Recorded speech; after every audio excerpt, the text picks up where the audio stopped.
അതെ.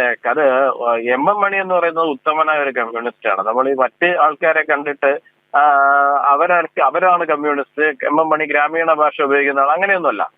മണിയാണ് ഉത്തമനായിട്ടുള്ള കമ്മ്യൂണിസ്റ്റ് എന്ന് പറയുന്നത്. നോക്കൂ, ഈ കമ്മ്യൂണിസ്റ്റ് പ്രസ്ഥാനം കേരളത്തിൽ നിലനിൽക്കുന്നത് തന്നെ പിൻവാതിൽ നിയമനങ്ങളിലൂടെയും സ്വജനപക്ഷപാതത്തിലൂടെയും മാത്രമാണ് അവർ കേരളത്തിൽ നിലനിന്നുകൊണ്ടിരിക്കുന്നത്.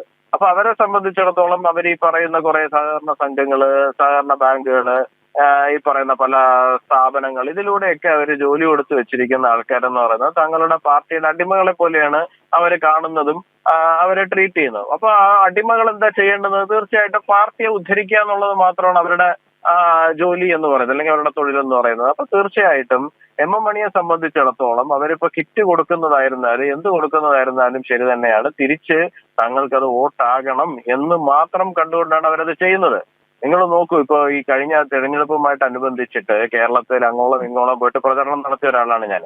പോകുന്ന സമയത്ത് മുഴുവൻ ആൾക്കാർ എന്നോട് പറഞ്ഞിരുന്നത്, പ്രവർത്തകർ എന്നോട് ആവശ്യപ്പെട്ടിരുന്ന ഒരു കാര്യം, തൊഴിലുറപ്പുകാരെ കാണുന്ന സമയത്ത് അവർ CPM-നെതിരായിട്ട് വോട്ട് ചെയ്താലും തൊഴിലുറപ്പിനൊന്നും സംഭവിക്കില്ല എന്ന് അവരോട് ഉറപ്പ് കൊടുക്കണം, അവരെ കാര്യം പറഞ്ഞ് മനസ്സിലാക്കണം എന്നുള്ളതൊക്കെയാണ്.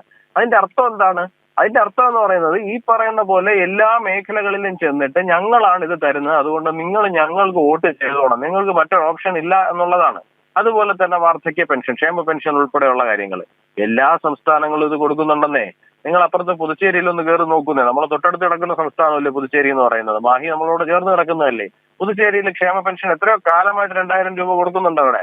അപ്പൊ ഇതെല്ലാം എല്ലാ സർക്കാരുകളും ചെയ്യുന്നുണ്ട്, എല്ലാ സർക്കാരുകളും ചെയ്യുന്ന കാര്യത്തിനാണ്. പക്ഷെ ഞങ്ങൾക്ക് വോട്ട് ചെയ്തില്ലെങ്കിൽ നിങ്ങൾക്ക് ഇത് കിട്ടില്ല എന്ന് ഭീഷണിപ്പെടുത്തുന്ന ഒരു പക്ഷം എന്ന് പറയുന്നത് ഇടതുപക്ഷം മാത്രമേ ഉള്ളൂ. അതൊരു ഭീഷണി പക്ഷം കൂടിയാണ്.